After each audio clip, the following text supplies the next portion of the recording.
سلام آقای صدر، امیدوارم حالتون خوب باشه و تندرست و سلامت.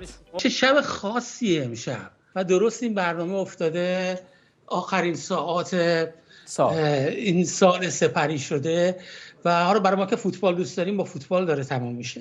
ولی به هر حال سال سختی بود و همه امیدواریم سالی که داره میاد سال بهتری باشه، چه برای مردممون انشالله، چه برای سلامتیمون و چه برای ورزشمون و فوتبالمون. آرزو کردیم کاش که میشد دوباره کنار هم بشینیم و فوتبال ببینیم تا دوباره محو حرکت دستاش بشیم، سوار قطار ذهنش بشیم و بریم به گذشته، به امجدیه، به هایبری لندن، به دل تاریخ فوتبال.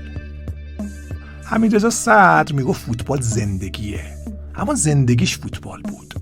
مرگ پدرشو با جام جهانی 78 به یاد می آورد، ازدواجشو با جام جهانی 86 و جادوی مارادونا و تولد دخترشو با جام جهانی 90. حالا اما تو این سال اشک و درد ما آدمای غمزده باید یورو 2020 رو با رفتنش به یاد بیاریم. انگار آرزوش برآورده شد، با همه دردی که این مدت میکشید و به کسی نمیگفت تا سوت پایان دووم آورد و کمی بعد تسلیم این سرطان لعنتی شد.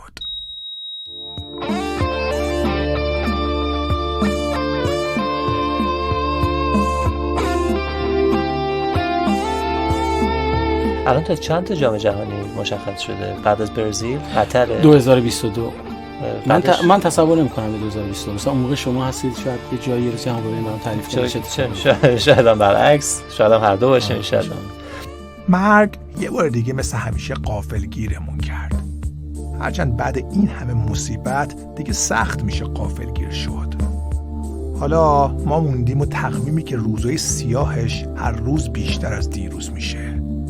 ما موندیم و خاطره پسری که روی سکوهای امجدیه قد کشید، عاشق فوتبال شد، عشقشو با هممون تقسیم کرد و رفت آن سوی نیمکت زندگی. یه عشق فوتبال واقعی که دلمون برای نگاه متفاوتش تنگ میشه. یه دوست و همراه. شبایی رو که تو برنامه مختلف با هم فوتبال تماشا کردیم و در مورد صحبت کردیم فراموش نمی‌کنم. ما نشون دادیم که مرد روزای سختی داریم که فردا روز بازیکن تیم ملی فوتبال کشورمون باشه. حتما ما با هم این سالا جلو اومدیم در چنین برنامه‌هایی و تصور می‌کنم این جمله رو تکرار کردیم. هرچه حریف بزرگتر، قوی‌تر و با صلابت‌تر دستاوردش برای ما بیشتره. تسلیت به مادرش، مهرزاد همسرش و غزاله دخترش و البته تسلیت به فوتبال، عشق اول و آخرش. خب اینجا یه گوشه کوچولوی از این خونه کوچولوی ماست که کامپیوترم اینجا هست، آیپدم اینجا هست، تلویزیون اونجاست که خودش به 10 کانال ارتباط داره، موبایلی که الان دست خانومم هست که اونم به انتظارشه. بنابراین به نظر میرسه ما همه چی در دسترسه، ولی یه تنهایی هست و یک همصحبتی که غایب جاش. میخوام بگم که آخرش جای انسان هاست که خالیه، بدون اونا هیچی در نمیاد، هیچی.